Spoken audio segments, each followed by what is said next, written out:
Experts are certain that we will divide the era of space exploration into a time before and a time after the James Webb Telescope. This is hardly surprising, given that the discoveries made by the most powerful telescope of all time have already shown us that our current models simply do not match cosmic reality. In detail, Webb has already detected a whole range of structures that, according to our understanding, should not exist at all in this form. This refers in particular to the objects that formed immediately after the so-called Dark Age, and which simply appear much too large and massive for their early formation time. And so it is that experts are increasingly admitting that our established ideas about the early universe are hopelessly outdated, and that there is still a long way to go before we will have understood this confusing era. In view of the thousands and thousands of objects that sparkle at us on starry nights, it seems inconceivable, and yet the universe was once a place of absolute darkness. Indeed, the cosmos has been through a lot since its beginnings 13.8 billion years ago. In the first 380,000 years after its creation, the universe was initially a hot and dense ionized plasma.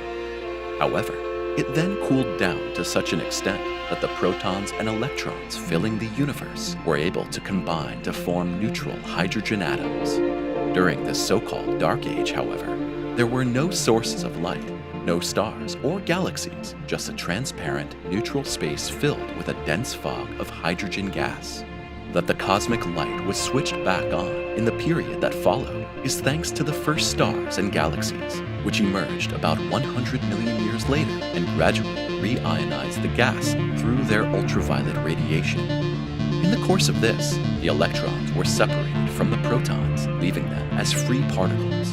Among experts, this era is known as the cosmic twilight, and although it is still surrounded by some huge question marks, the James Webb Telescope has already shown us that it played out quite differently than previously thought. Because there is one thing we must not forget.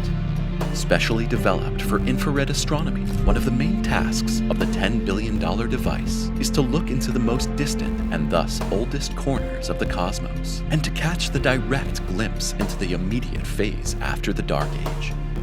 And the results are quite astounding. If you are even a little bit interested in the subject, you will have heard that Webb detected 6 early galaxies as early as 2023, which embody nothing less than an astronomical impossibility. More specifically, this refers to the fact that the structures already existed 500 to 700 million years after the Big Bang. And despite all this, they were already as massive as our Milky Way is today.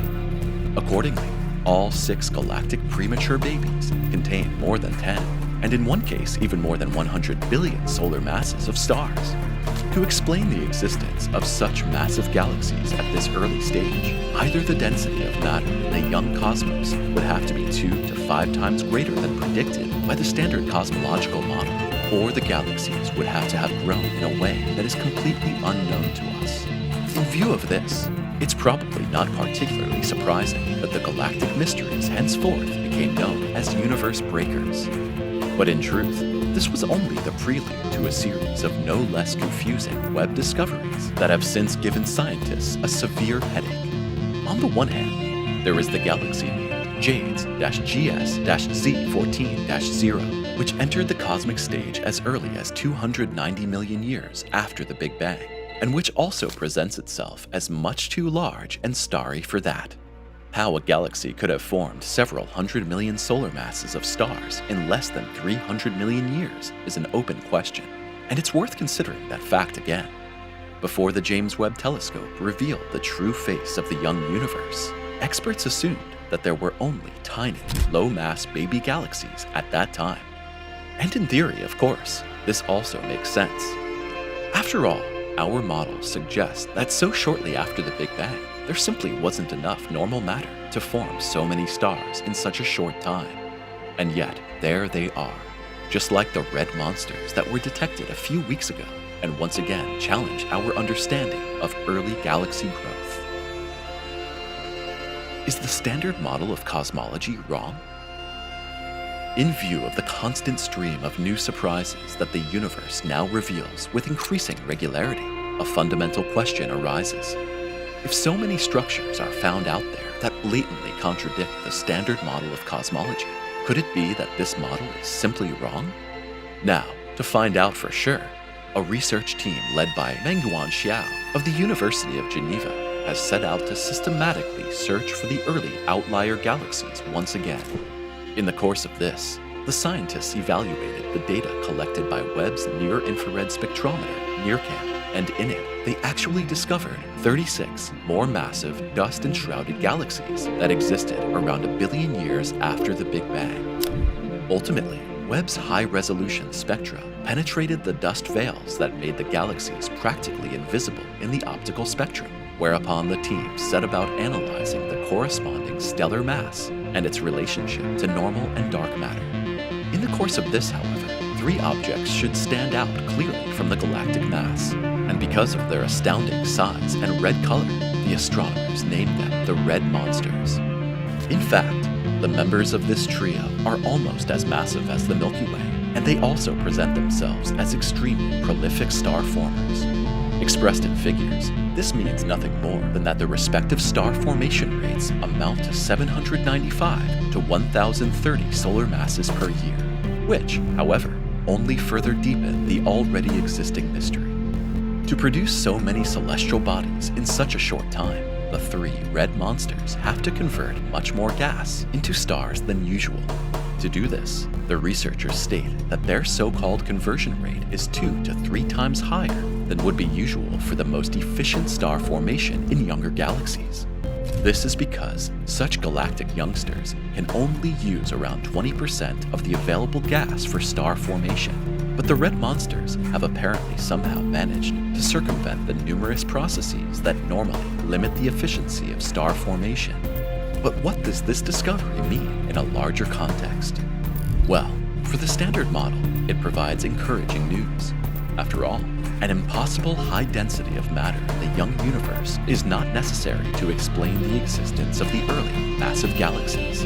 At the same time, however, the red monsters suggest that star formation and galaxy growth took place quite differently back then than they did later. According to Xiao and her colleagues, they provide strong evidence that the cosmos was 2 to 3 times more efficient in terms of galaxy growth in its early days. But what enabled it to do so is still completely uncertain. What is certain, however, is that the red monsters mark the beginning of a new era in the study of the early universe, and that not only the cosmic past, but also the present appears extremely confusing. Webb shows that the universe is expanding too fast. As we all know, the universe has been expanding continuously since the Big Bang, and at an ever-increasing rate. To explain the accelerated expansion of the cosmos, experts have postulated dark energy, which is thought to act as a kind of counterweight to gravity, and about which, apart from that, practically nothing is known. However, the exact rate at which the universe is currently expanding is hotly debated, even though we actually know a fundamental cosmological constant, the Hubble constant, which indicates precisely this. Unfortunately, there is a significant problem here. The standard model predicts a Hubble constant of around 67 kilometers per second per megaparsec. To put it in context, 1 megaparsec is about 3.26 million light-years, which in other words means that the speed at which galaxies are moving away from each other in space increases by 67 kilometers per second every 3.26 million light-years. Well, at least in theory, because real space observations have shown, on the basis of supernovae, gravitational lenses, and variable stars, that the value of the Hubble constant in reality is 73 kilometers per second per megaparsec. And just to be clear, this corresponds to a whopping 20,000 kilometers per hour per megaparsec. But how can such a dramatic discrepancy be explained? Could it be the result of measurement errors? Well, that's exactly what Adam Rees's team at Johns Hopkins University in Baltimore wanted to know when they used Webb to re-examine the data collected by the Hubble Space Telescope. But the bottom line of the evaluation of the largest Webb data set to date was that the universe in reality simply does not do what it should in theory. This time, too, the overall result yielded a Hubble constant of 72.6 kilometers per second per megaparsec. And according to Rees, everything points to the fact that our understanding of the cosmos is simply incomplete. It's possible that we have so far overlooked a component that gave the early universe an unexpected boost after the Big Bang. But at the same time, it could also be that dark energy has unknown properties, or that exotic particles lie dormant out there that could solve the problem. And now we'll show you how to crack the problem of your missed videos. Simply click on the thumbs up and subscribe to stay up to date from now on. We'll see you soon.